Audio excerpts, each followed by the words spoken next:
Good evening, everybody. How are we doing? Good, thank you. Oh, no. We can do better than that. We can do better than that, guys. Come on. I know it's late. Summer's almost here. Let's try again. How are we doing, guys? Hello. There we go. Energy. Let's get some energy in here. Hi, everybody. My name is Jordan Jarrett-Bryan. I'm going to be hosting and chairing this discussion here this evening. Just a little bit about me before I get to the people that really matter. I'm the Channel 4 News sports correspondent.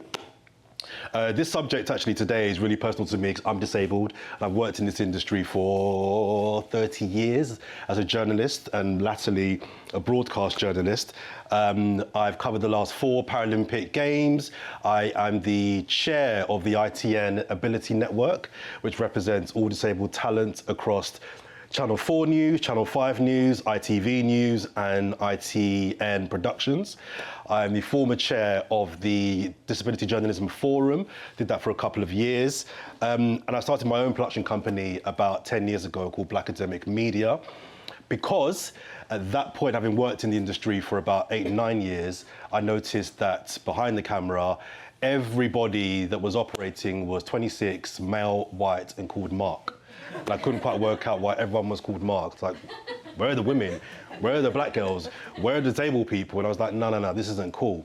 Especially as I knew so many people who were talented, who were sound operators, camera operators, editors, who did have disabilities, who were women, who were from ethnic minorities. So I set up Black Academic Media with a 2-pronged attack, which was, first of all, premier excellence in production, but alongside diverse talent. That was very important to me. And it's been going very, very well, and we've made a small mark in the industry, and I'm very proud of that. So today's discussion is really interesting to me because as someone that has worked in this industry for quite a while, I'm not very tech savvy. Me and tech aren't great friends, right? So I'm really interested to hear from the 3 speakers you'll hear today about the innovations, things we can do that link and bring video, bring technology, disability, and media all together. I'm hosting this, but I'm going to be very much learning from our 3 speakers as well. So we're going to start off by speaking to my first. He's become a recent good friend of mine about the work that he's doing. And then we've got 2 other speakers coming a bit later on that will join us to talk about their areas and the work that they're doing as well. So first of all, I want to kick off with my good friend, Chris Lynch, who's the founder and head of Inclusive Productions. Some love, please, for Chris. Thank you very much. Good evening, sir. Hey, Jordan. You well? I'm very well, yeah. Good. That's what I like to hear. Good. Good. That's what I want to hear. So we've got a lot to get through today, and I'm fascinated by this beautiful beast that's in my periphery on the right-hand side, which we're going to get to in just a little bit. But just first of all, just give us an intro into what it is that you do and the work in this particular space of production that you've done over many, many years. Sure. So I've been working in the industry for about 20 years now. Started off my career in advertising, making TV commercials. That really evolved into film and TV. Back in Ireland, when I was living there and working there, I had set up a production company with some colleagues back then when I produced a BBC documentary called The Disability Paradox, which I sort of co-produced and presented. And that was my sort of first big step into the realms of TV and network TV. But throughout my career, when I was back in Ireland, I really struggled as a operator, as a creative. You know, I wanted to be a camera operator, a DP.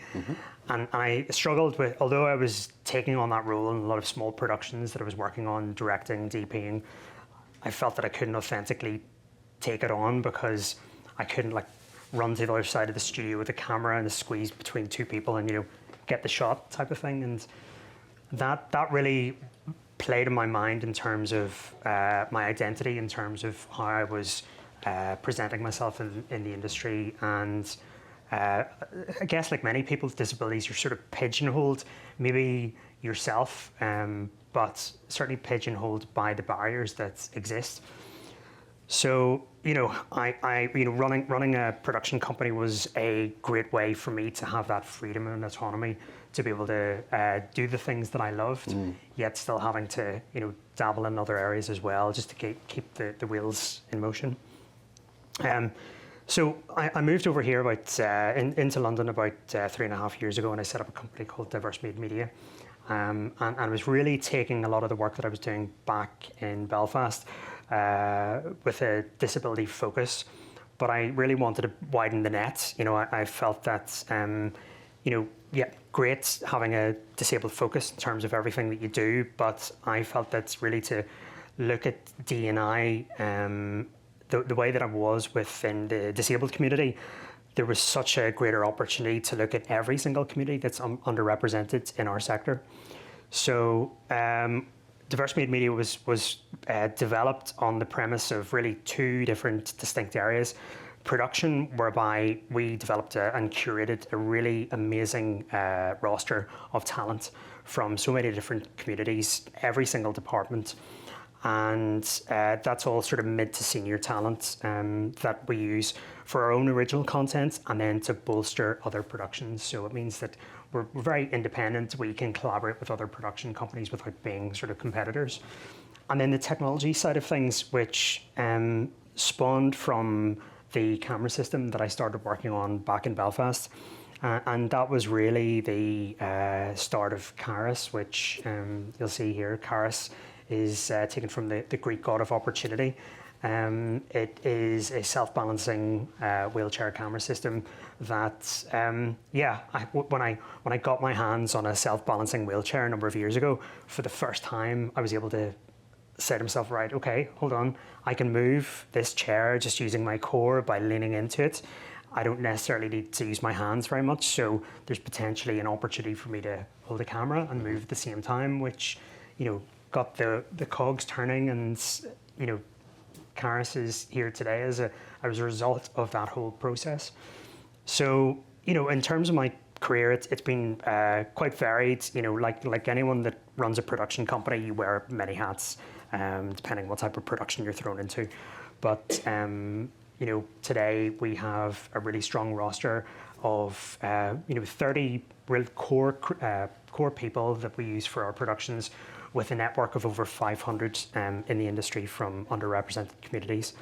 And we're very proud of the people that we work with that have helped shape the company, shaped our vision, and helped us grow, and work with some amazing clients, and taken us all over the world filming as well. So it's been a roller coaster. It's not been the easiest of journeys, but it's been an absolutely great experience and a great road that we've come on, and it's all thanks to a lot of people that have helped us.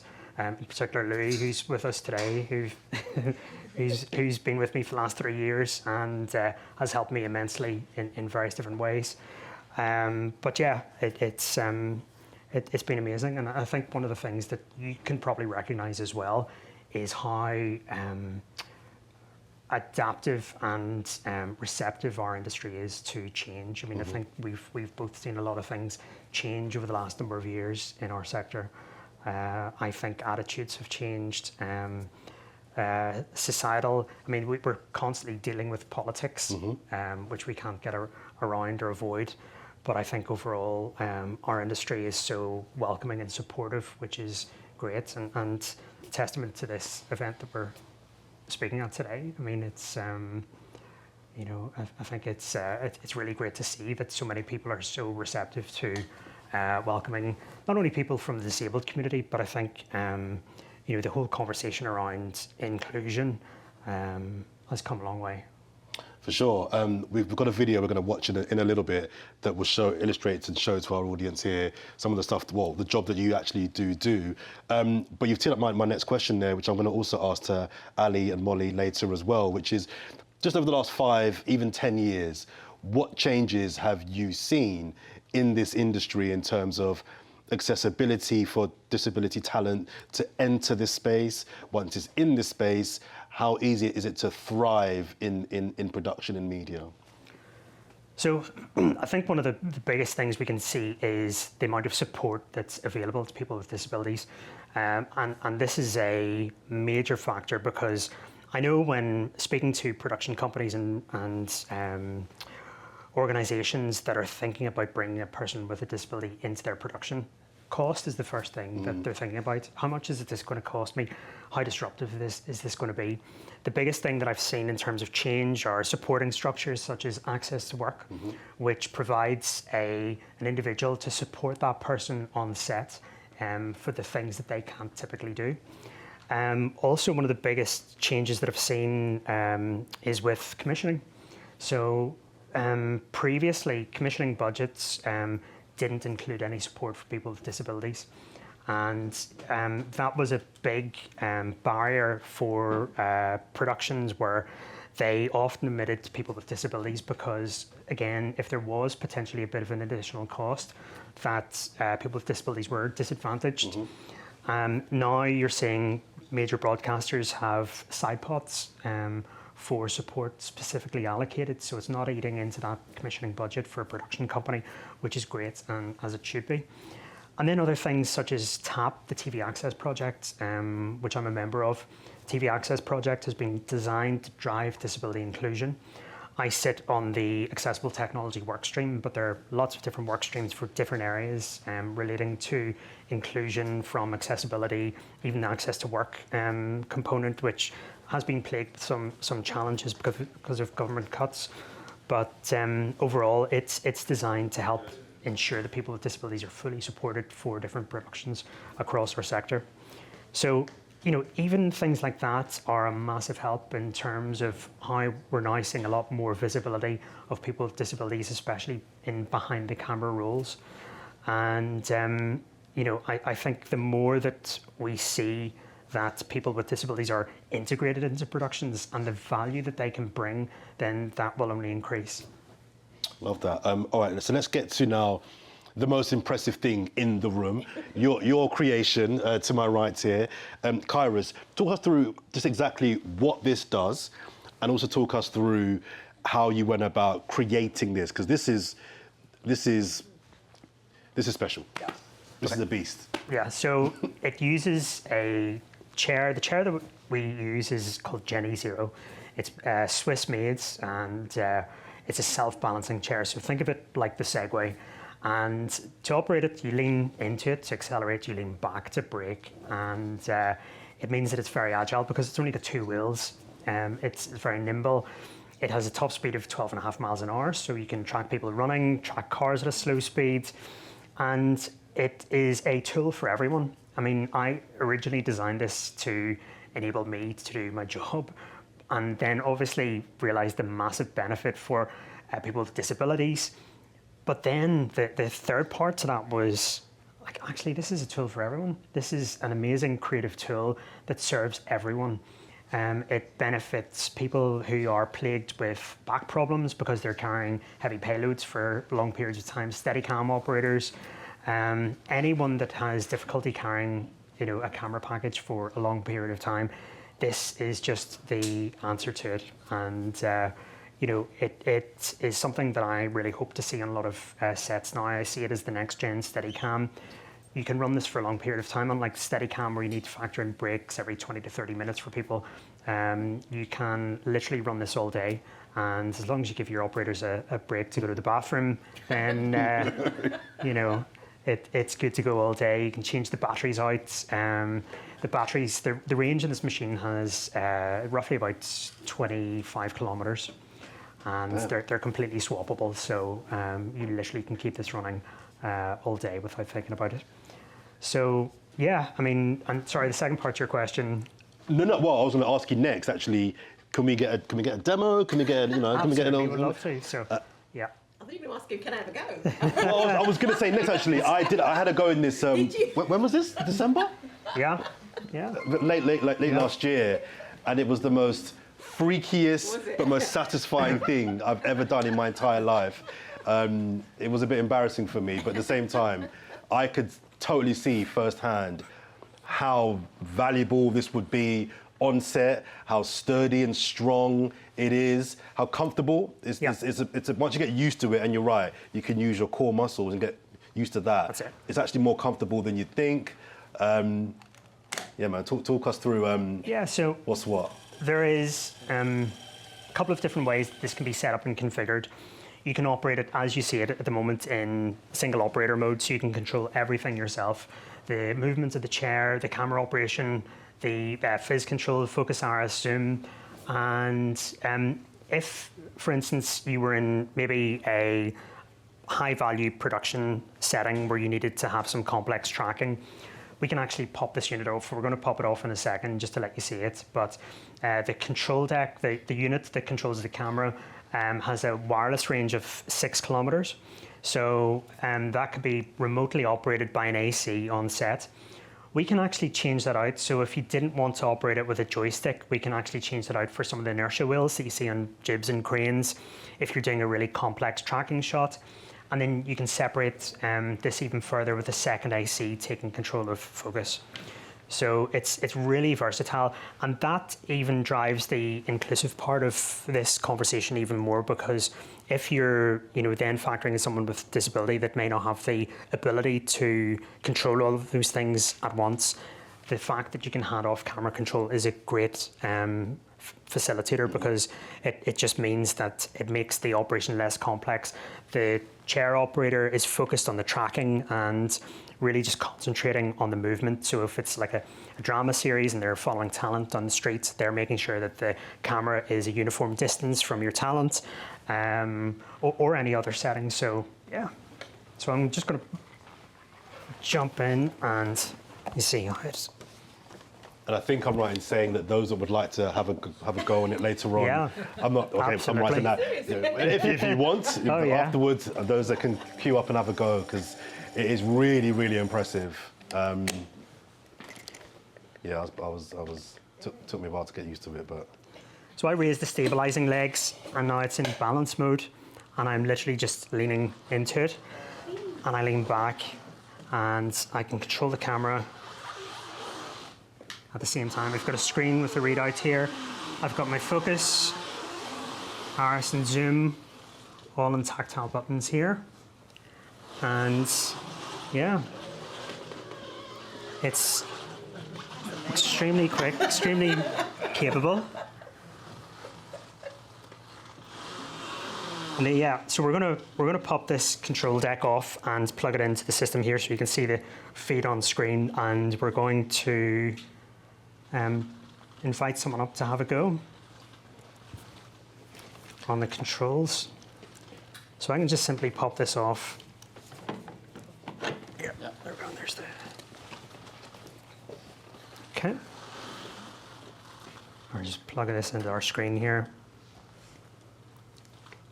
So the operation of the chair is really, it's very, very intuitive.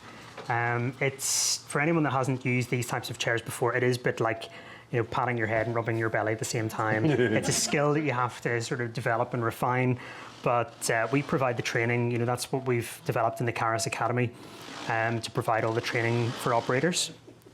So there we go. Okay. So, you think of, immediately we've got an instant dolly, we've got this sort of parallax movement that we've got on the go at the moment. But I've done this a bunch. Yeah. He wants to have a go. I'm going to maybe just take this out, sides.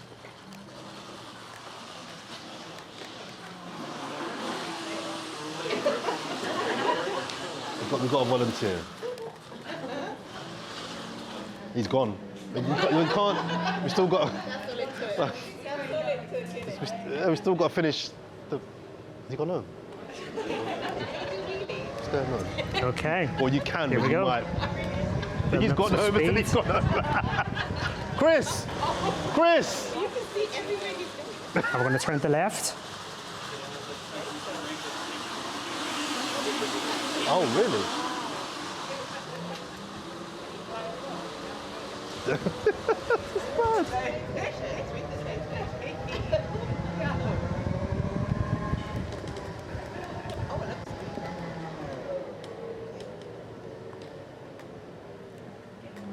And that's 8K.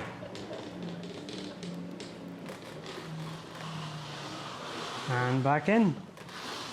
Very impressive. That's very impressive. Baby, calm back. Yeah. So, Okay. so So I do have one more question. And you kind of answered it earlier on, but what problem is this currently now solving within production? Yeah, so for people like me, I could never be a camera operator, genuinely. You know, I can't move and hold a camera in that chair.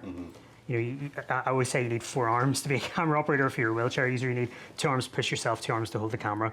And this solves that problem. You know, it's transformational in my mind in terms of now this major barrier that is being removed, because it's opening the floodgates for people with disabilities to take on this role. It hasn't been possible before. Even, I mean, you don't have to be a wheelchair user to benefit from this. As I was saying, anyone with mobility issues and, you know, widening that outside the disabled community. This is just, you know, an incredible creative tool that just makes it so much easier for everyone. So, yeah. IMG, sign him up. Yeah. Let's go. Yes. How much does it cost to hire one out, to deliver it, you know, and like run it for a day? Are there more than one of them, or is it just this one? That's a great question, yeah. So at the moment, we just have this one unit, but we are hiring this out, wet hire for productions, because we're obviously very keen to try and get this proven within the industry. We launched at IBC last year, and the thing for me is that, you know, again, going back to this whole conversation of trying to put this on a level with other different bits of kit, this, you know, this had to be something that was in line with other technologies in the market. You know, it couldn't be more prohibitive in terms of cost. So we've benchmarked it in Steadicam. So to wet hire this, and this is what we're recommending to anyone that purchases one, that it is in line with Steadicam rates. So it's not any more expensive than it would be to hire a Steadicam out. I'm not sure if I'd like to take questions, but I'm going to break rank and go rogue. Are there any questions before we move to our next? My question is there a line in the health and safety for it? Like, where would you put it? If you've got, like, I've got this piece of kit on set. Yeah. It's not quite a steady cam. You know, it's got wheels, it can run someone's foot over. I mean, I know it won't because it's going quite slow, but... Sure. So we provide all the training through, there are a number of different health and safety pieces of training that we deliver through the Caerus Academy. So that is for, at this stage within our model, we sell units to the industry, and we are just ourselves doing this sort of wet hire scenario, but we want obviously people to be trained as operators to go out into the field. We provide all that training that's mandatory, so we certify every single operator so that they are fully versed in terms of all the fundamentals when it comes to health and safety, and then obviously all the creative stuff as well. Okay, cool. Thank you.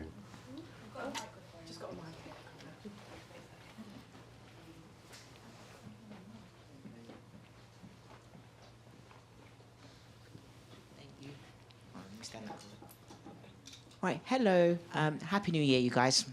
Especially Happy New Year? Yeah. Christmas. Hi, brother. I ain't seen you since you had your hair, okay? That is true. I ain't seen you since I had my weave, so That is true. yeah, anyway. Sorry. Hi, Chris. My name's Variety D. I'm a stand-up comedian, but also a disabled one. Sorry I'm late. And I just want to know from a South Londoner, very proud one, can we get those in the South? Like, and do they have tracks under them? Because I don't mean tracks as in music, as in like tracking if someone wants to nick it from Tesco's or something. I'm not saying anyone to nick anything. Yeah, but you know, from where I'm born, near Brixton. We'll ship everywhere, even South London. Really? Sure. Oh, I like you. I'm not going to live in. Okay, cool. There we go. Even South London. I did mention at the start we've got a video that illustrates some of the work that you do. So just before we get to our next guest, we're going to show that video right now. My name is Chris Lynch, and I'm director on set today. We've just arrived, and we're getting set up for what will be an amazing 3 days. This has been months in the making. When you're attempting something that's never been done before, preparation is key. Today, with Allianz and the IPC, we're shooting a training series for people with disabilities, created by people with disabilities. Assembling a disabled crew is tough enough, as we don't normally get an opportunity, but when we do, this is what happens.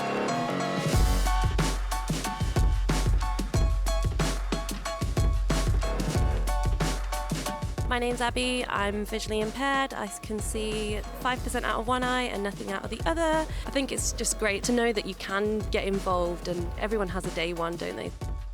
Ruben, can you just say a couple of words into the mic? Couple of words into the mic. I'm Ruben Carroll, and I am an amputee, and I'm production manager. Things are becoming more accessible, more inclusive, and especially on this production. I'm Greg Baxter. I'm just here for some work experience. I'm a sports journalism student, and so this is a perfect fit, really. I just love the overall concept. It's giving younger people with disabilities the opportunity to commence their day one in sport, whatever sport that may be. I think it was a great day today. The whole crew, all the people involved, such a big event and such a big project as well.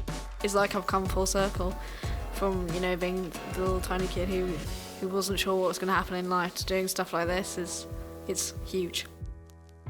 They call it disability, but we're all kind of fine with it, aren't we? Yeah. We're special to the outer world, but we're just normal people. Wow, what an amazing 3 days. We've just wrapped on Move Now, and what an incredible shoot we've had. So many fantastic team members that have brought the whole production together. Today just goes to show that no matter what your disability, if you have ambition to do something, you can do it.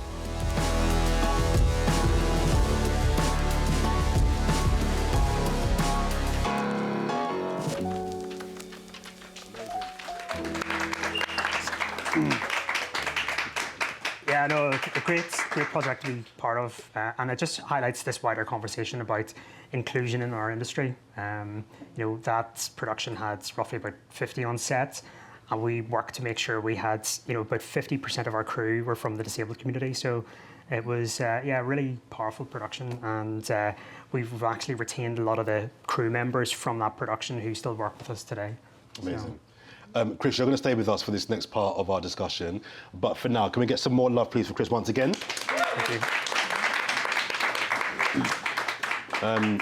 And please contribute and chime in as we go forward with this, Chris. I want to introduce now, you can see in front of us, the fantastic Molly Reed, production executive from here at IMG. Some love, please, for Molly.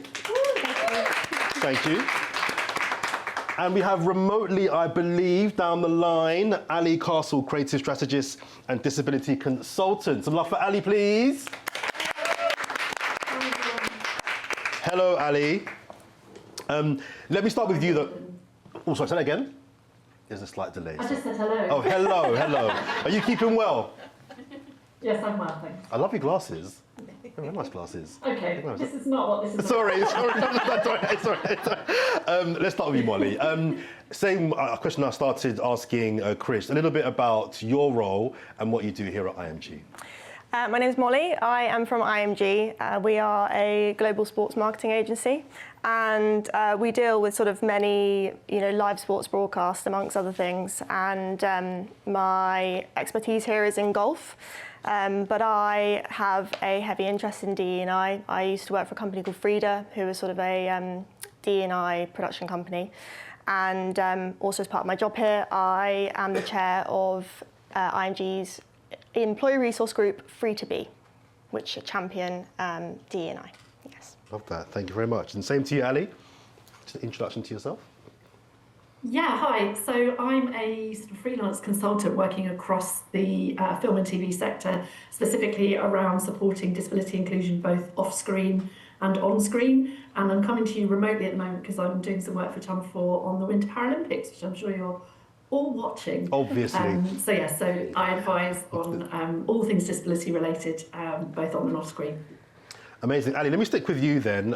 Again, I'll ask this question to Chris at the start. Just talk to us a little bit about the changes in the last 5 to 10 years that you've seen in regards to accessibility, disabled talent, how much progress you've seen, and if so, what progress you've seen. I think it's been immeasurable in the last 5 years in particular, and we have a lot to thank Mr. Jack Thorne for in terms of raising this when he did this McTaggart lecture at Edinburgh in 2021. I think it's sort of exponentially improving. It is not perfect by any measure or means, but particularly just the conversations that we have, the expectation, I think, that there will be and are already disabled people working on production teams and in broadcasters. I just think it's been brought in out of the cold, and nobody's getting it perfect, but the conversations are there, the recognition is there. And as Chris alluded to, the industry is coming together. When I started 25 years ago, there was a scheme here, a bit of money there. It was all done in isolation, but this kind of collaborative approach on a kind of industry scale has really, really shifted the dial. So it's really, really exciting. But for me, I think this space is one that we need to work even harder on in technology. I think that is the area that is sort of the space that needs even more attention, because we've come so far when it comes to culture, when it comes to adjustments for individuals, funding, as Chris talked about. But I still think there's so much more we could do if we lent into the opportunities around technology. So it's my whistle-stop summary. Love that, thank you. And same question to you, Molly. In terms of technology, what have you seen in the last decade in terms of improvements, things getting better, that have enabled accessibility to be something easily obtained by disabled talent? Yeah, I think it's the same as Ali said. The conversations have had a huge impact and have opened up so many doors. I think the move from on-site production to remote production has opened up many doors for disabled people. Not having to be on location, not having to get into trucks with stairs. You can be back at a remote studio. We have one here that is fully accessible. I think there have been amazing innovations, not necessarily with disability in mind, but they are accessible. They might be financially driven, whether that's, PTZ cameras, robo heads. We're looking at remote mobile camera towers rather than scaffolding. All of those were led by financial decision, not having to have heavy rig days with scaffolding, but they're opening the doors for accessibility. And that's amazing. But I think what we need is to be including accessibility in mind from when these are birthed, not them being a retrofit and, oh, great, well, that's great that works. We need to be thinking about that it wasn't from the the intention. Exactly, yeah. That's a great point. One of the things I just wanted to add to that is that within the TV Access project, one of the things that I tasked us to do was to develop the industry's first database of technology suppliers that enable people to take on these different creative roles. And this is the one thing, like you've alluded to, Molly, because all these technologies exist, but I think still people who are in sort of giving careers advice and different stakeholders in the industry really aren't aware of the benefit that those technologies have, because you don't necessarily have to craft something bespoke to allow someone to be able to utilize it.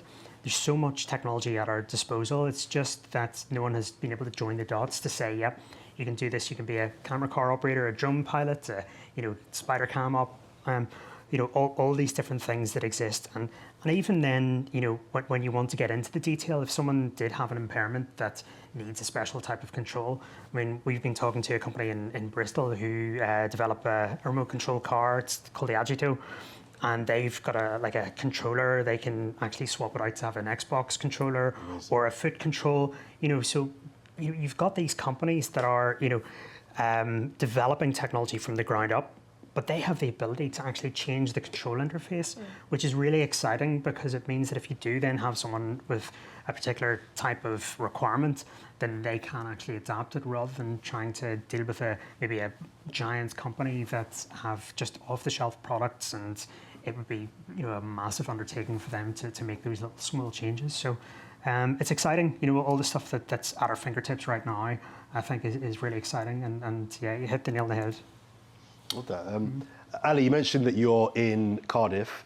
What are you seeing in regards to the Winter Paralympics, and what have you been advising needs to be implemented so that we have gone to the next level in terms of tech accessibility for disability talent or disabled talent?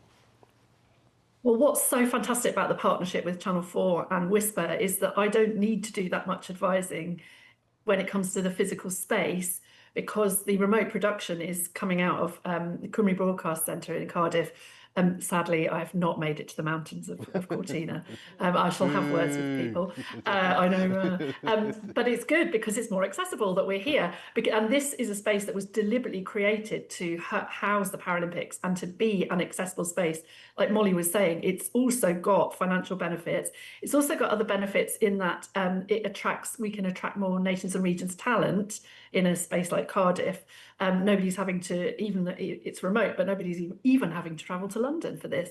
So it's ticking so many boxes and doing so much work, but it's intrinsically accessible, this space. It's only built a few years ago, and it is the most glorious space as a disabled person. You know, when you walk into a space and you're always assuming it's going to be a bit hostile and you're not quite sure if you're going to be welcome there or able to access it, you sort of breathe this sigh of relief when you come into this space because you know it's been built for disabled people, by disabled people, and that makes such a difference. And also we have a dedicated access coordinator on site who is there on the ground supporting on and off screen talent, and that sort of hopefully is a bit of a given these days, but again that's a role that didn't exist 5 or 6 years ago.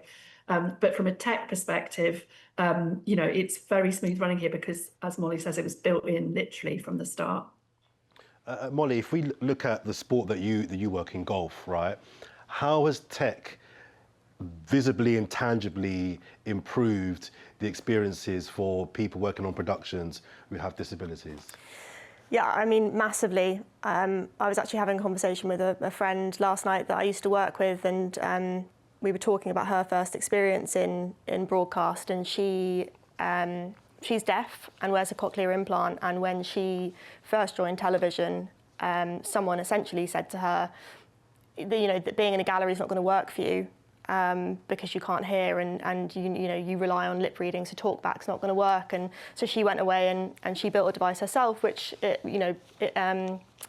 combines her cochlear implant with talkback, and now that's something that's more popular, and suddenly you have people with hearing impairments that are able to sit in galleries, and she's one of the most creative people I've worked with. Her talent is endless.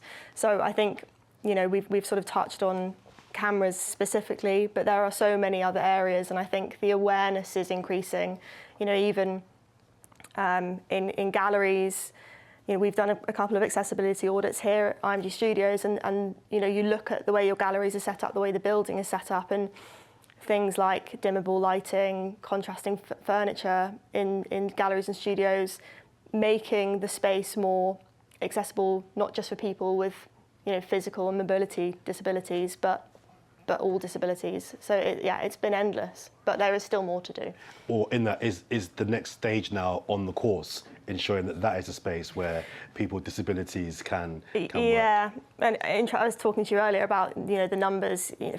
Taking one of our major championships, we have 1,200 people on site working for us, and then we have 250,000 people across the week coming onto the course, and that's a huge amount of people. And we've seen improvements, but we are starting to build with accessibility in mind. So we're trialing a new where the broadcast is broadcast from on site for major championships. It's huge. So you're not in a truck. You're in an international broadcast centre, but we're redesigning that completely, and it's going to be double storied. And being able to build that with accessibility in mind from the very beginning is huge. Lifts, ramps. We like to do tours so that people, VIPs, the public can come around and see the broadcast, and that hasn't previously been accessible. TV broadcast compounds are huge. There's cables everywhere. There's trucks. So we're starting to see redesigns. Sorry, were you going to say something, Ali? No, I'm just listening and sorry, nodding. I thought you were. And yeah, so it's a really exciting time to be able to. The conversations are there. The people are there, the equipment is there. Everyone just needs to pull together to be able to say, okay, well, let's start fresh. Well, I'm getting the kind of vibe from the three of you that the industry, that being media and production, is so much more receptive now to making these changes to ensure that everybody has a fair chance to work in this space. Is that because the three of you are just not having it and are just very belligerent about enforcing change? Or is it that actually the industry gets it, that if it's more inclusive and it's more diverse, it's going to offer a better product? Start with you, Chris. Yeah, I would say that's a fairly good assessment, but I think still a lot of attitudes need to change. I think there's still this sort of idea that bringing someone with a disability onto set is going to be an increased cost for them, despite the support services that are there, and create some level of disruption. And that's unfortunately the reality that we deal with on a day-to-day basis. There's that ingrained stigma. And I think that has come from obviously a time when perhaps that was the case. You know, that it was more costly. There was maybe more of a disruption because it maybe took a bit longer for someone to complete a task, and someone didn't have the support that they now have and are able to avail of. So it's we're trying to change minds, and that sort of mindset shift is still ongoing, and it's still a battle for many of us. Ali, same to you. Do you think that things are changing because people like us are just being louder and just are not accepting excuses anymore? Or do you think it's just the industry has worked out that we can have a better product, a better show, a better production if we make these changes? Or maybe a bit of both? You stole my answer there. Sorry. Yes.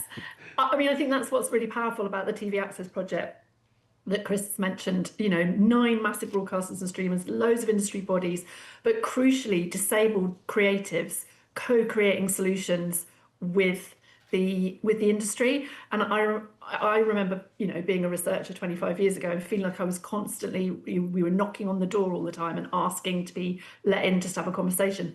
And now everyone's around the table together, genuinely coming up with solutions and ways forward. So I think it is genuinely that collaboration that's really helped. And I've come across a lot of people for whom they were nervous, as Chris said. They made lots of assumptions, but the minute, you know, we sort of hold their hand, for want of a better phrase, and take them through that, say the channel does for a production company or an individual does who's working within a production company, like Molly, I think people's eyes are opened and they see that it's actually not that scary, and actually there's loads of benefits to it. And so it creates a bit of a virtuous circle, but we've got a long way to go until we've, you know, reached everyone in the industry. But it's, you see those slow shifts. But it does take a lot of disabled people to do their, I mean, we just heard 2 examples, Chris's and Molly's friend, like they were told there was no solution, so they came up with their own. And it sort of is a bit like, oh, you know, why does that have to be the case, sort of thing. It does take a lot of disabled people, you know, sort of putting their head above the parapet and trying to bring about change. And that can be exhausting as a disabled person, because, by the way, I'd rather just get on and do my job. And I don't have to advocate for myself or my community. You know, I shouldn't have to in certain spaces. So allies, we can never have too many allies, because we all just, you know, it shouldn't all be on the disabled people to be the ones that are pushing through the change. Molly, let's talk about sustaining talent. How do we do that? Once people come into this space, how do we ensure that we can keep them working in this space, they have an experience that is positive, and they want to continue to, whatever it's front of or behind the camera, they want to continue doing that? Yeah, I think that's a really interesting and really important point, because I think that as much as we see the conversation moving and people being open to having disabled people in the company, in the room, if you aren't doing all you can to sustain the talent and make reasonable adjustments for them, then you're going to lose them within months, a year. So I think that, you know, Chris mentioned access to work and making reasonable adjustments. I think there is stigma around, you know, declaring or disclosing sometimes disabilities that you might have. But I think that you need to create a comfortable space where people can do that. You know, I mentioned Free2Be at the beginning of this. We have an employee resource group that sort of acts as a community. And I sort of see it as the bridge between teams and senior leadership. And, you know, it's not an environment that is formal and, you know, is sat there trying to create policy change. We meet every month. We have an email group, and you can come with issues that you're facing, conditions that you might have, conditions of, you might be allies of conditions that people have. Okay, what can we do to celebrate and educate around the space? How can we raise awareness in the business of it? Because it might be that it's something that we've never experienced as a business before, and it's not about going, oh, well, we don't know how to deal with that. It's okay, this is new to us, so we can't be proud. You educate us, and we'll do what we can, and then that can lead to policy change. But I think, you're only ever going to retain staff or regular freelancers if you are doing all you can to keep them once they're in. It might or might not be too soon to kind of gather a sample size of the experiences that talent is talking about since this shift has happened. But if it's not too soon, what are disabled people working in this space saying in terms of their experiences? Because it sounds like there's been a slight sea shift in the last few years. What are they saying? What are they saying about their experiences of working in this space? Let's start with you, Molly. I think that I have 2 invisible disabilities myself, so I went through the whole reasonable adjustments process. I have seen change even since I sort of disclosed my conditions, but there is still a lot of fear and a lot of stigma, like Chris said, attached to having those conversations. I very much thought that I would be, my work standard would be judged if I disclosed, and I think that's the gap at the moment, is people can see that things are being done, but it's having the confidence to be able to say, okay, well, this is now what I need. Because I don't think a lot of people feel very confident in saying, I need this from a workspace. And you sort of get imposter syndrome about, even though you know that you have something that needs support, you sort of are going, oh, well, I shouldn't ask for that because that's a lot to ask for. But going back to creatives and some disabled people are very, very creative in ways that we haven't experienced before. So it's really important that we do make the adjustments. So I think one of the things, touching on that, the burden that the disabled community feel that we have to sort of outperform our colleagues to make sure that we're not compromised in terms of our job security. I think that's a big thing, and that's a lot of pressure, a lot of stress, a lot of additional stress that we shouldn't have to feel. So I think that's one of the other things that I think hopefully will resolve naturally over time. It's not an overnight fix, but it's just something that I think is a natural feeling to everyone that works in the industry, that comes across those issues, or I think especially if you've encountered some sort of prejudice, then that feeling is reinforced even more. But yeah, it's not been long, Ali, of the Winter Games been going on, but have you heard anything from anybody yet that's been working on this production, positive or negative? It's all positive, all Jordan. Positive, obviously. No. Obviously. I mean, we haven't had any, there are some things that have needed to change, whether it's like accommodations setups for the commentators who are working out of Cardiff, for example, and it's just been done. And I haven't been brought in. It hasn't been a huge drama. It's just like the accommodation wasn't suitable. Nice. It's been changed. Nice. And I think we don't live in a perfect world, but it's what people do when we come against those barriers and we have to make those changes that counts. But I don't know if you remember, we've done a lot of panels together, I know, but we did a panel in about 2022 at Channel 4, and we showed a VT that we got actors to reconstruct some testimonies of off-screen talent. And some of the bigwigs in the room were like in tears, hearing these stories of people having to drag themselves across trucks, people having to sit on piles of paper, people being left because they were having a migraine or some kind of episode, and they were just left on location while the others carried on.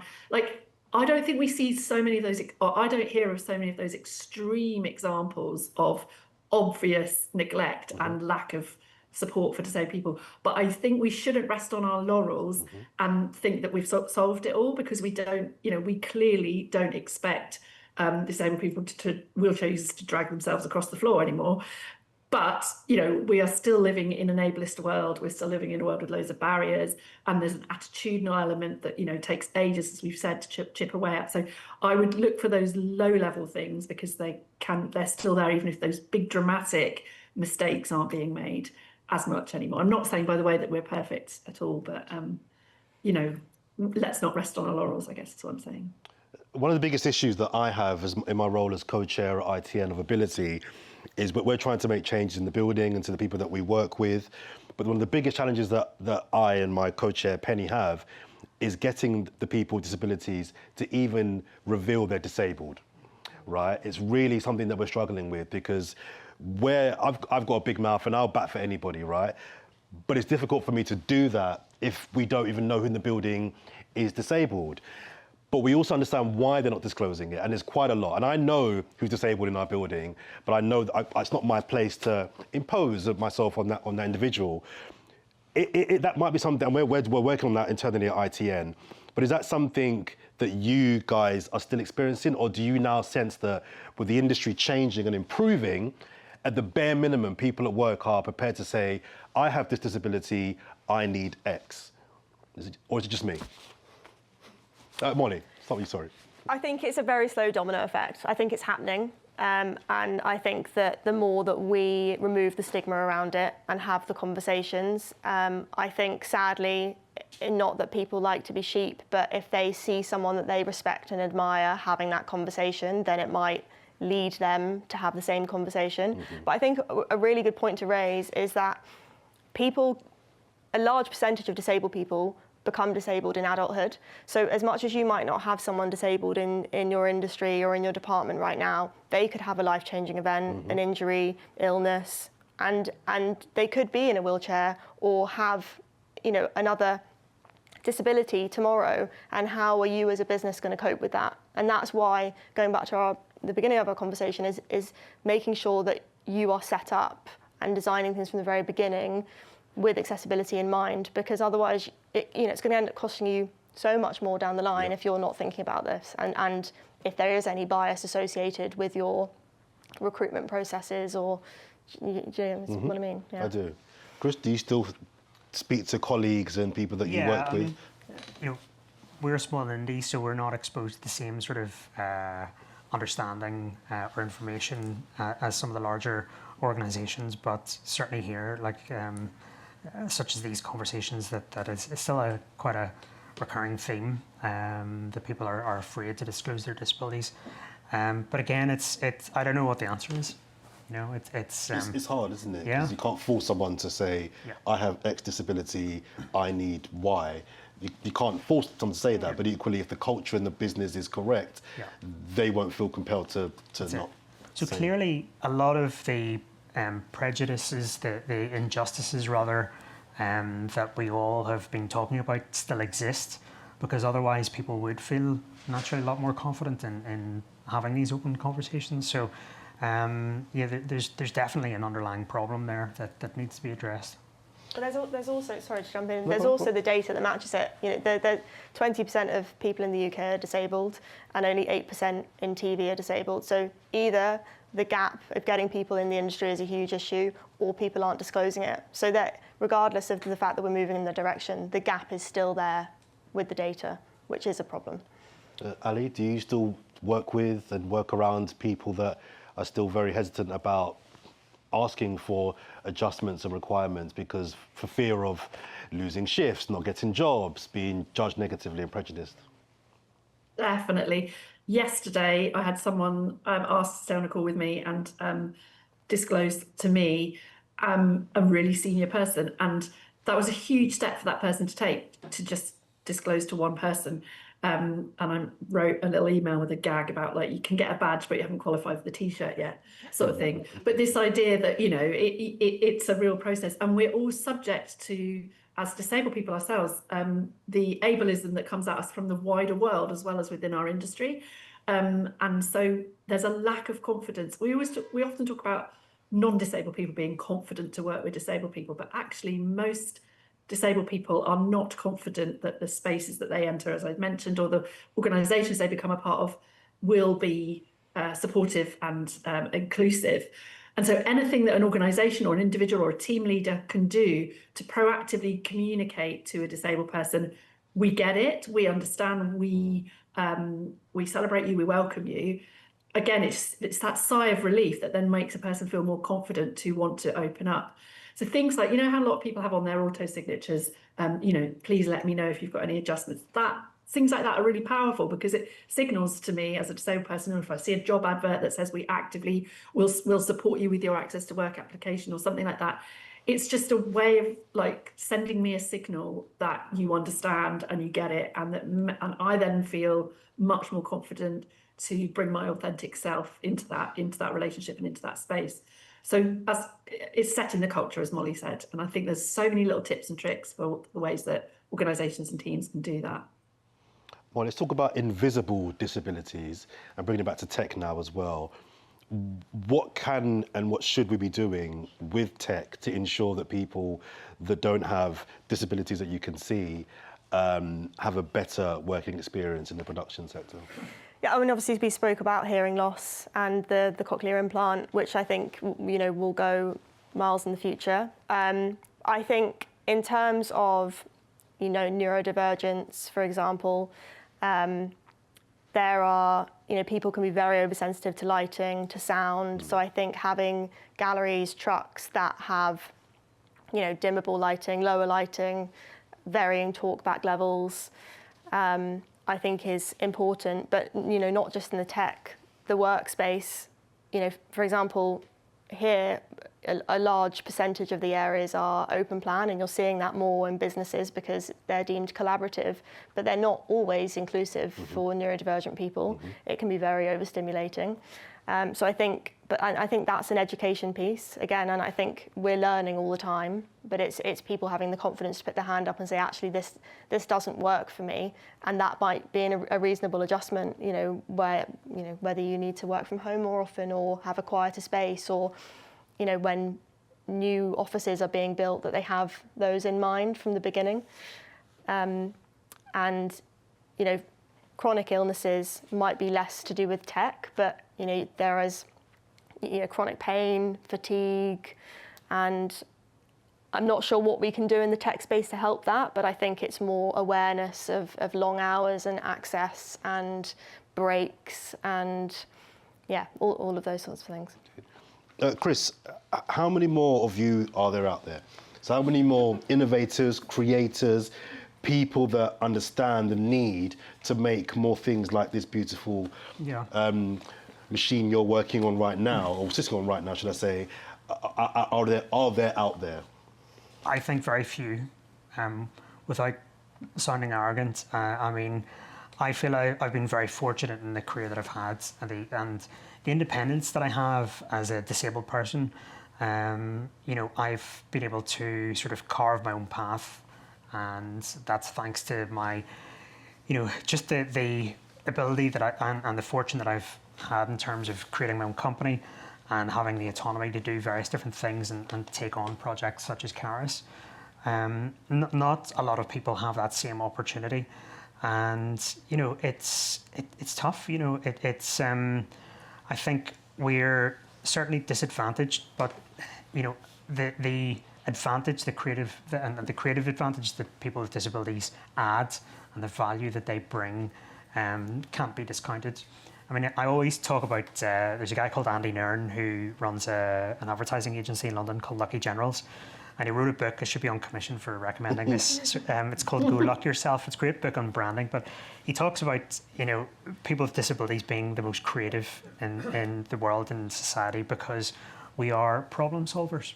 We're having to create all these different hacks every single day just to navigate life. And I think that's what makes us more in tune when it comes to creative roles and being really amazing at coming in and working in this industry.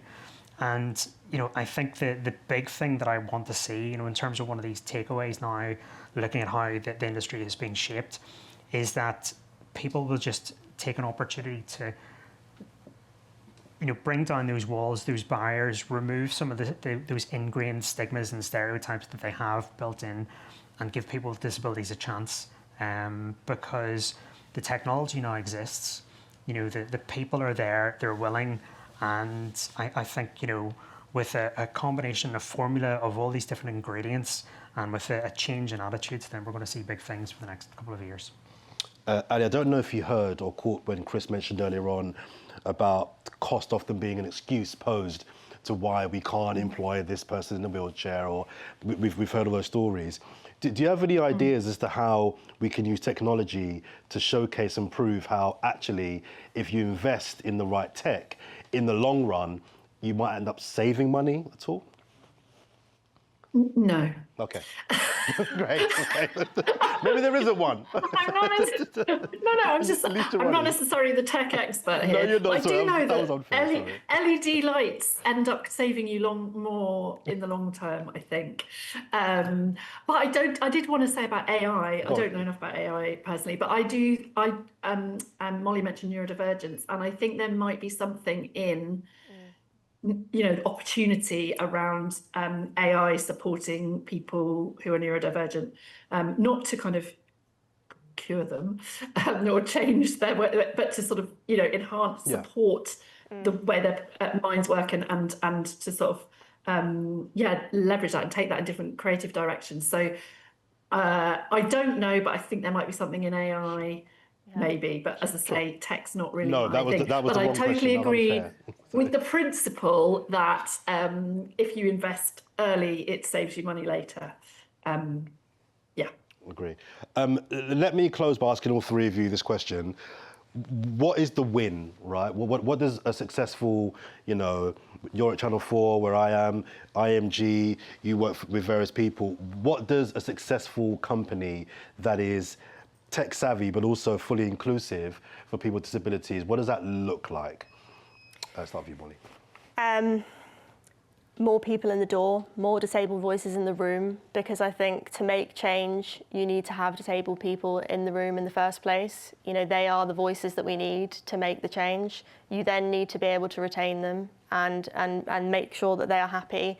And I think it's just a consistent education piece, whether that's from the education industry all the way through business. I think that representation for kids is so important. We talk a lot about, wanting more people that are disabled behind the camera, but I think it also works both ways. We need to see representation on the screen so that kids growing up, I don't know if anyone saw recently that there's now a deaf pig on Peppa Pig. Amazing. And I think for kids that's so important. So I think them feeling the confidence to then go, further on in the industry, to see innovations like Caerus. And I think educating people that do not live with disabilities in the business into how to interact, what language to use. Language can be such a barrier and such a weapon sometimes.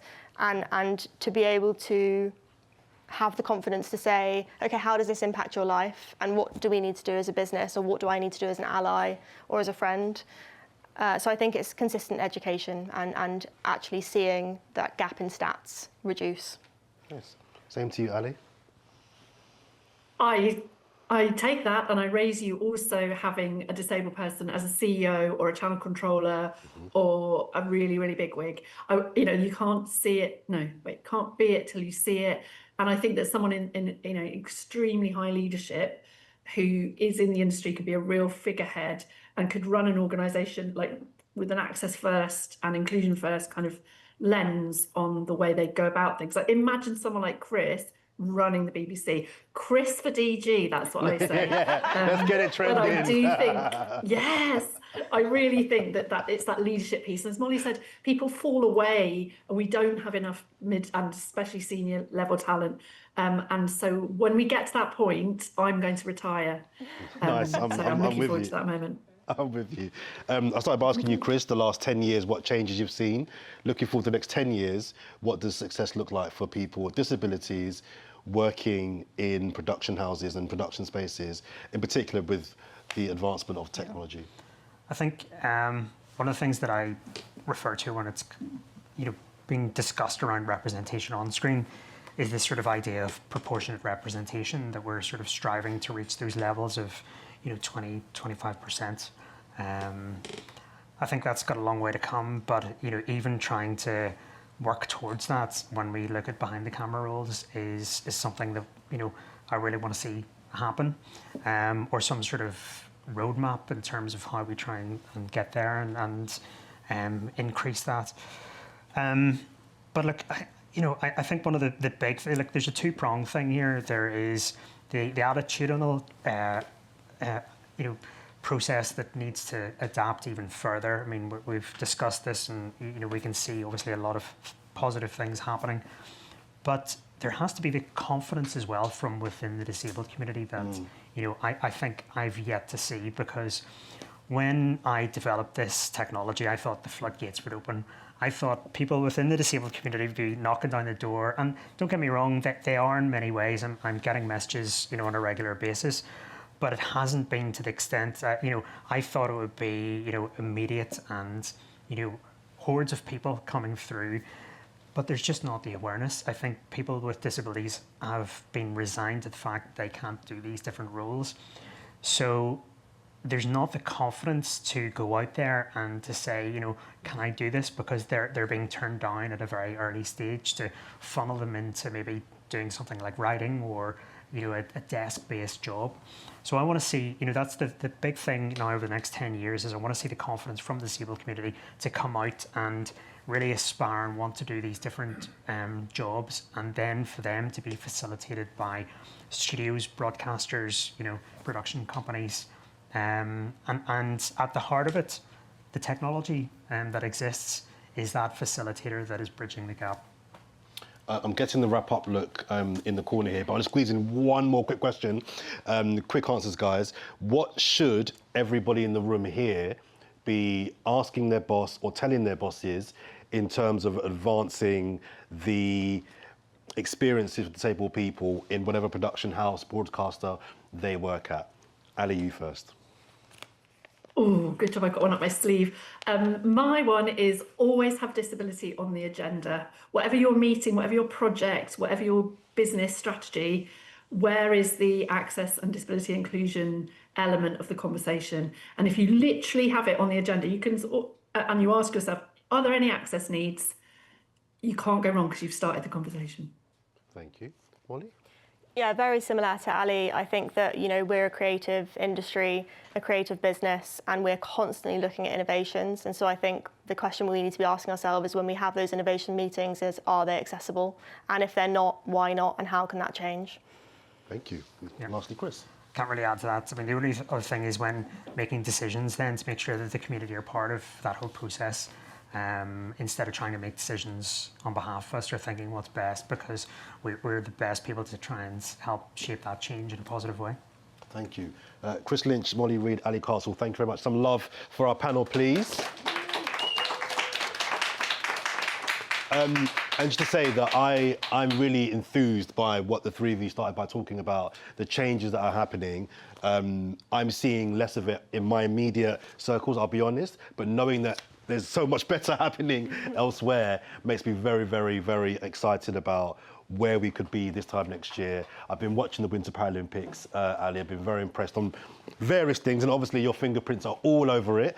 And if we can have more of these, in my area I work, sporting events, I want to see more people in chairs. I want to see more deaf people. I want to see more people who are neurodivergent working in these production spaces. And you guys have really given me that kind of vibe and energy that this is already happening, even if I can't necessarily see it. I don't mind that as long as it is happening elsewhere on a grand scale. So thank you for educating me and the audience here, and thank you for your time. No, thank you for watching. Thank you very much. Thank you. Thank you. Oh, we have one question. Ali, don't go. Ali, don't go. One question. It's just because... Oh, we've got a mic. We've got a mic. Oh, hello, hi there. I'm Michelle Brooks. I'm a producer. A writer as well.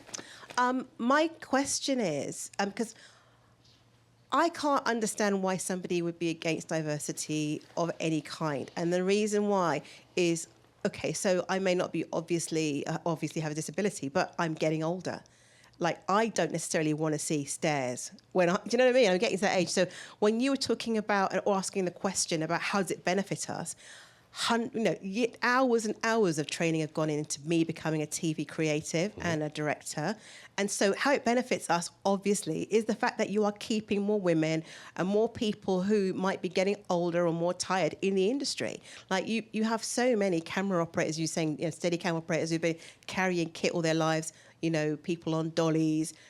it benefits all of us. Like, I've got dodgy eyes, you know. If you can create me something that'll help me see better, or just give me a little bit of a talk back, it's going to help us all. So I can't understand. I used to work for a tech company. They used to be called Twitter. They're called X now. And my big job was to communicate globally to people in different parts of the world. Some people were in Africa, some people were in China and Korea and what have you. But I don't understand all these languages, and I've always used tech to help me translate stuff. When I was at the BBC, I used to translate to Chinese. I don't speak Chinese, but I always use tech in so many ways to help me. You know, why would you not use the tech? I think struggle is not knowing what tech is out there is a bigger struggle. It's not that you don't want to do stuff, but if there was a place you could go, a central place where you could get the tech answers you need, like, how can I solve this problem with the tech? Because there's so many. AI is growing at a phenomenal rate, and the scary part is people are embracing it to avoid using camera people, to actually use tech and prompts to avoid the filming process altogether. And that scares me more, because when they could be opting for more diversity, they're reaching for the computer to prompt the computer to create a video that is, like, you know, the quality is subpar.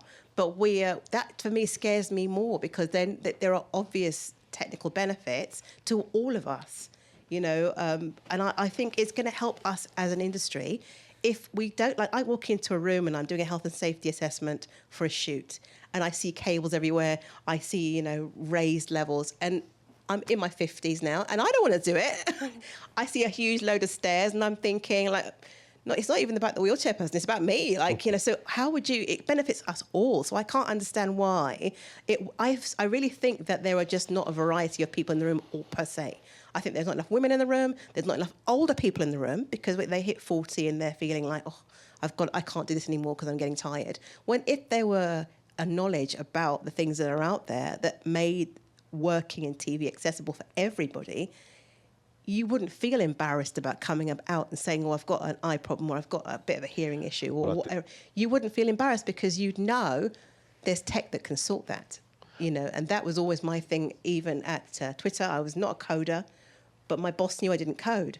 So he was like, you know, what's the problem and how can we solve it? And what issues do you need help with?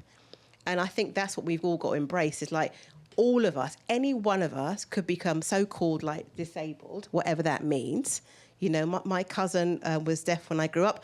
I did not even consider the fact that he was deaf, because I just grew up with him as my cousin. So this whole labelling thing, it doesn't really work. I think the future we have to look at, we're all able, like, what's the tech solution? Where can we find the tech solution? Is there a central point where we can go, whether it's the Caerus Academy or wherever it might be, but is there a central point? Is it TAP? Do they have a website that has a page where you can sort the tech solutions? Yeah, so the database we're developing in TAP at the moment has a lot of those technologies we're bringing in manufacturers from across the sector, and that will hopefully be online very soon. I think they were trying to get someone to host that.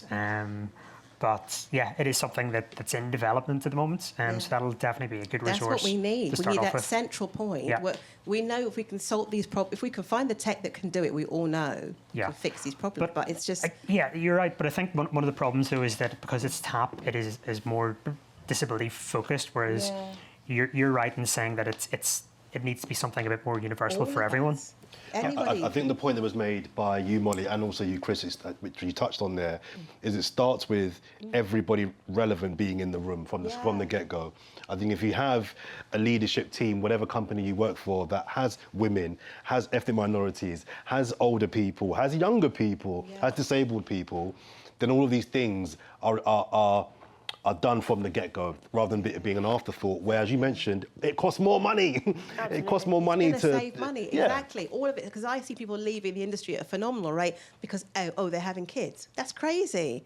You know, you're having kids, so what? Come back after you've had your kids. It doesn't affect your brain having a kid. Just a little bit, but not like, you know. not but you know what I mean? This is what we want to do. We want to save money in the industry. Losing great people is going to cost us money, and so I just think if we can keep the great talent, you know, that for us has all got to be a win. So how we can do that, you know. Agree. Thank you very much. Were there any other questions? Sorry. So I was wrapping up, didn't even think about what you lot want to ask the guys. Sorry, being selfish, sorry. Sorry. Hi, I'm Kim from the RTS. Amazing panel, really, really interesting. Thank you all so much. On the disclosure point, it really resonated with me because I've had a 20-year career and not once have I ever disclosed that I have an illness, something that's not visible, ever. But also, I think, and it'd be interesting to hear all of your thoughts on this as well, around the hiring process, because you often find there's a drop-down, yes, no, prefer not to say. And I always do prefer not to say, in the back of my mind thinking like, oh, when I'm hired, they'll come back to me and they'll ask me what that's about. And they never have. But also, it was, again, you all kind of sang from the same hymn sheet on this about, being the prejudice, potentially, of like, I don't look like I've got an illness. So if I pretend that I'm fine, but there have been multiple occasions when it's not been fine, and I really could have done with some help. And it's perceived as a weakness, and it's really strange because I manage people. Yeah. I've been a managing editor and all of these leadership roles, and yet I think that. So is there something around hiring, maybe, that would be helpful? Or, yeah. I think we could have a whole session on recruitment. It's been going through my head. Yeah. Sadly, I've been in Let's get the mic to you. So you thought it all changed quickly in 5 to 10 years. I've been in the industry 40 years, and I've seen incredible prejudice in all sorts of areas, which are disgraceful. And I think I can actually say it's a lot better now than it was. So let's rejoice in that. But I think what was going through my head, and I've been in difficult recruitment panels and I've seen the difficulties with this, is that there's a whole thing here about how we recruit people, how we honestly get that talent through the door, whether it's in an independent production company or whether it's in a corporate. I think there are some real challenges there. And I have to say, some of the prejudice I've seen is not through malice, it's through ignorance. And I think there's still a lot of work to be done there. And it's I know that Molly and Ali would probably say there's a whole session to be done on this because it's an important area. Just on your point, I think some of the issues you raise are happening right across all industries. So it's not peculiar to us. Yes, with the changes with technology and what have you. So sorry, Kim, what was your actual question? I'm going to answer your question. What was your... Around hiring. Hiring, okay. Is this something that needs to happen at that point? When you're hiring an individual, is it about educating the people that are on that hiring panel through human resources, or when you become a manager or a leader of people, should there be some steps or something that's implemented as a resource? I think Ali might. Go on, Ali. Yeah. Are there people who are seeing your CV to start with as a first one? Yes, so there's law, right? It's a thing called law, and it's very loosey-goosey when we're dealing in the freelance world here, but you cannot ask someone during the interview process unless their impairment might be intrinsic to the job, and very rarely is that the case. But then absolutely, when a person is onboarded, because it's a legal requirement for an employment to provide reasonable adjustments, but it's never been tested in our industry in this country, that it's never been taken to court. It is a legal requirement. So the recommendation is that all hiring managers should have a conversation with everybody, regardless of what they ticked when they first applied for the role, about what their adjustment needs are. And that should be the conversation. If the answer's no, fine, let's move on. But everybody should have that conversation. And the TV Access Project has produced a document called an Access Passport, which is a document that can be owned by the individual. And it's called a passport because you take it then from manager to manager or role to role.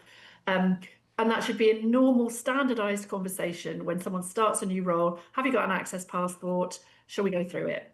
And if we could just get the culture to be like that, then I think we would, deal with some of the issues that you came across. So we have got some solutions, but it's standardising that as a process. Thank you, Ali. Are there any more questions or thoughts or comments? Don't be shy. No, I was just going to lead on to that. No, so you do have a question. Okay, don't be shy. You're being shy. There's more to add on to what was said. I definitely think that it has to come from a starting point of the business and what they're looking to take on, and the conversation around what needs need to be provided then. There's so much now, again, you've mentioned about technology and like how that's a great thing and how there's a central hub, but actually technology is also difficult because you have to understand those individual needs of each person. But then not just that, we've already seen now like AI is playing a massive part in the hiring process, where now even when you come to like say CV or application level, it's already doing certain tests or it's being run and assessed on a small few things just by the computer before a person's even picking it up. So actually that AI can already make a decision not to hire you or not to pass you forward to get to a human person to even assess whether you're right for the role. So I think that is something that definitely needs to be looked at, especially if we're implementing technology on how we look at, you know, how are we seeing if that person has needs that already need to be met at the time of application, you know? So yeah, that's sort of, I just wanted to add on in regards to that. I don't think technology alone is just a solution. It is about, right, as a business, this is what we do. We're in the hiring process. How do we look at supporting, whether it's minorities, whether it's people with, you know, able issues and neurodivergency or therefore. Thank you. I think there was a gentleman behind you that wanted to say something. Hi. I wanted to ask, well, thank you all for speaking. That was really enlightening. Nice to meet you. I'm Julian. I actually wanted to ask about the Caerus vehicles. I might have missed out on some of the information. I'm sure you've shared lots. But I just wanted to hear about the future of what to me is a really, really interesting innovation. How it might be able to help abled people as well as disabled people, and maybe if you plan to work with other camera or like accessory manufacturers in making maybe like multicam or using drones at the same time and things like that. Yeah, I mean, we've got a very clear path on how to grow this and scale it. We want to get this into studios, broadcasters. It is a tool for everyone. Recently joined the ACO, and after exhibiting at the BSC Expo, you know, integrating ourselves with industry bodies and working with the likes of the RTS and British Society of Cinematographers, it's a key part to really seeing, letting the industry see how much of a creative tool it is and how it's for everyone. And I think that's the big takeaway today, you know, in terms of that whilst this serves the disabled community immediately, this really is a creative tool that benefits so many different people on so many different levels. So yeah, happy to have a chat further about that after wrap. But yeah, it's quite exciting in terms of what we see this doing over the next number of months and years. Thanks. Good work. Nice to meet you. Thank you. Cheers, Julian. Question over here. You see, you're all talking now, don't you? Everyone, no questions, but now you're all coming in. Hello. I've just been doing a little bit of a LinkedIn stalk on all of you as this has been going on, and I can see a few of you are connected to Carrie Wotton of the Media Talent Manifesto.